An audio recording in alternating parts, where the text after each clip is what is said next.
BJP ने 2017 में जब यूपी में ऐतिहासिक रूप से 300 से ज्यादा सीटें जीती तो मुख्यमंत्री का चेहरा कोई नहीं था।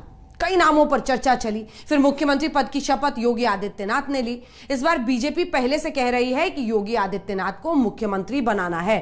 खुद योगी पत्रकारों से कह चुके हैं कि इस बार वो विधानसभा चुनाव पहली बार लड़ेंगे। तो योगी फैक्टर 7 चरणों के चुनाव में कितना अहम होगा?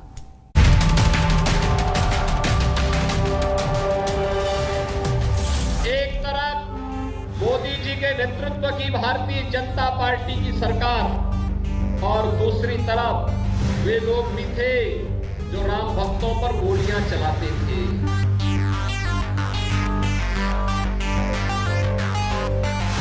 राम भक्तों की सरकार चाहिए या राम भक्तों पर गोलियां चलाने वाली सरकार चाहिए?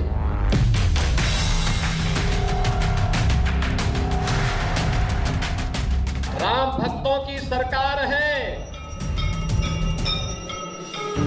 गोरखपुर के मठ से सत्ता के राजयोग तक पहुंचे योगी आदित्यनाथ क्या लखनऊ की लड़ाई में पहली बार विधानसभा चुनाव लड़कर दोबारा मुख्यमंत्री बनेंगे? उत्तर प्रदेश में 7 चरणों में जंग होगी। इस ऐलान के बाद सब अब ये जानना चाहते हैं कि 10 फरवरी वाले पहले चरण में मथुरा से योगी विधानसभा चुनाव लड़ेंगे या फिर 27 फरवरी को अयोध्या वाले चरण में योगी उम्मीदवार होंगे। इसमें भी अयोध्या की चर्चा इसलिए ज्यादा चलने लगी क्योंकि मुख्यमंत्री बनने के बाद 32 बार से ज्यादा योगी आदित्यनाथ अयोध्या जा चुके हैं। योगी के मुख्यमंत्री रहते ही अयोध्या में राम मंदिर निर्माण भी चल रहा है। अब याद करिए, जब पहली बार लोकसभा चुनाव नरेंद्र मोदी उत्तर प्रदेश लड़ने आए तो वो काशी को चुनते हैं। धर्म और विकास दोनों के उसी मॉडल से क्या अयोध्या से चुनाव लड़कर योगी आदित्यनाथ वोटर से विजय हासिल करने वाला मोदी फॉर्मूला अपना सकते हैं? योगी के अयोध्या से ही चुनाव में उतरने की अटकलों को बल तब और मिला जब 6 जनवरी को अयोध्या में नितिन गडकरी की सभा के बाद मुख्यमंत्री के निजी सचिव ने अयोध्या में पदाधिकारियों से योगी के चुनाव लड़ने को लेकर जमीनी रिपोर्ट जानी। इस देश को न साम्यवाद चाहिए, इस देश को न समाजवाद चाहिए, इस देश को केवल राम राज्य चाहिए और उत्तर प्रदेश को राम राज्य भी चाहिए।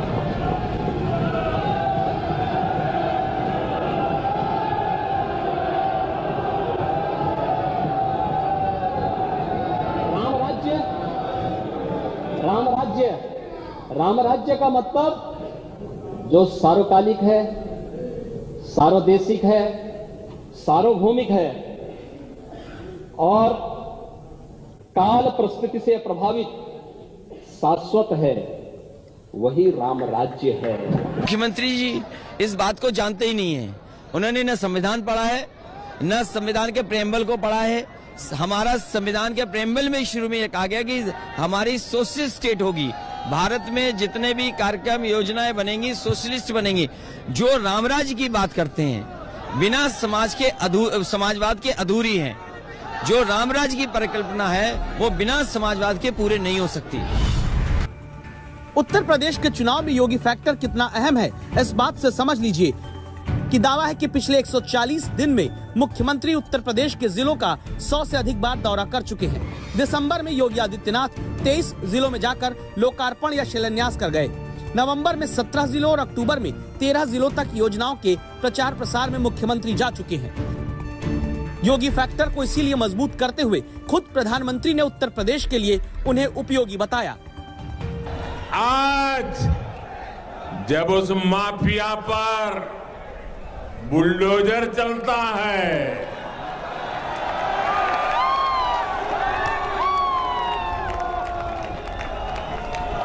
बुलडोजर तो गैर कानूनी इमारत पर चलता है, लेकिन दर्द उसको पालने पोसने वालों को होता है।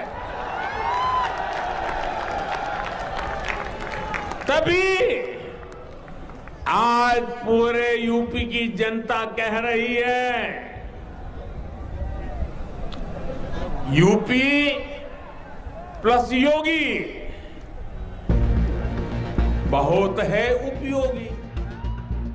उत्तर प्रदेश में 10 मार्च को जनता के वोट बताएंगे कि जनता ने योगी को उपयोगी माना या नहीं।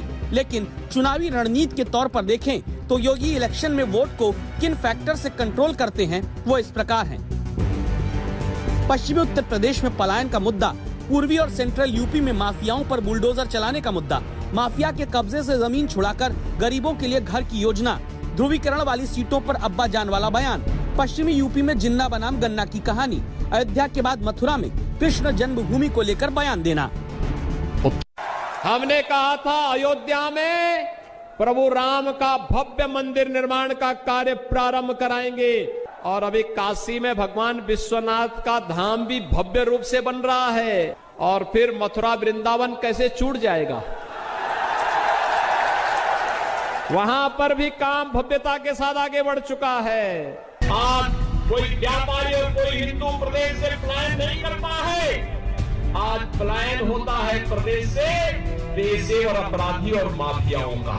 तो बड़े बड़े भूमाफिया गरीबों की जमीनों पर कब्जा करते थे, जो भूमाफिया, जो खनन माफिया व्यापारियों का अपहरण करते थे, जबरन खनन करने का कार्य करते थे, आज जब उनकी अवैध कमाई पर सरकारी बुलडोजर चल रहा है तो उनको भी लगता है कि अवैध कर रहे कार्य का नतीजा भी अवैध तरीके से उसका निस्तारण भी हो जाता है। योगी आदित्यनाथ सिर्फ अपनी हिंदुत्ववादी छवि के दम पर ही वोट खींचने वाले बड़े फैक्टर नहीं हैं, बल्कि योगी मुख्यमंत्री के तौर पर विपक्ष के तीरों को भी अपने फैसलों से काट रहे हैं। यूपी के चुनाव में प्रियंका गांधी ने इंटर की छात्राओं को फ्री स्मार्टफोन और स्कूटी देने का वादा किया। अखिलेश पहले ही फ्री लैपटॉप योजना दोबारा शुरू करने की घोषणा कर चुके थे। योगी आदित्यनाथ ने 25 दिसंबर को 60,000 छात्रों को स्मार्टफोन, 40,000 छात्रों को टैबलेट बांटे। 31 दिसंबर को 80,000 आशा बहुओं को स्मार्टफोन बांट दिए।